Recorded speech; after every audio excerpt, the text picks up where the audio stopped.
साहब,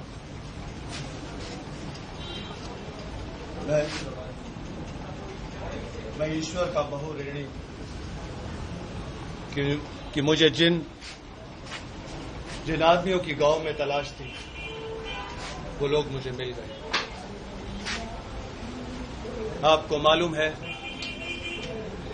कि गांव कई बार उजड़ा और कई बार बसा, और उसका यही कारण था कि वो लोग मेरी कसौटी पर ना उतरते थे।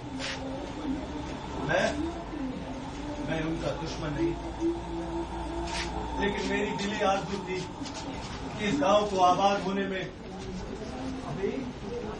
जुल्म का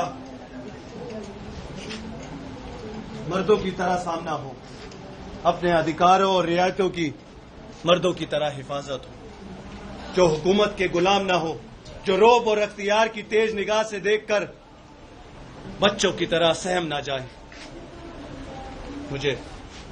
मुझे इत्मीनान है कि बहुत नुकसान और शर्मिंदगी और इत्मीनान के साथ अब मैं ये कह सकता हूं कि मेरी तमन्नाएं पूरी हुई, और मुझे इत्मीनान है कि आप उल्टी हवाओं और ऊंची ऊंची उठने वाली लहरों का मुकाबला कामयाबी से कर सकते हैं।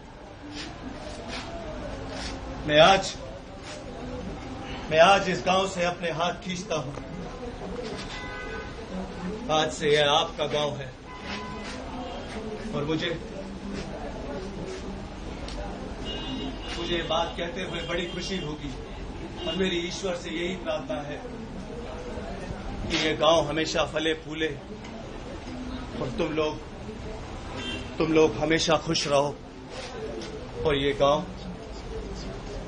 हमेशा आबाद रहो, हमेशा आबाद।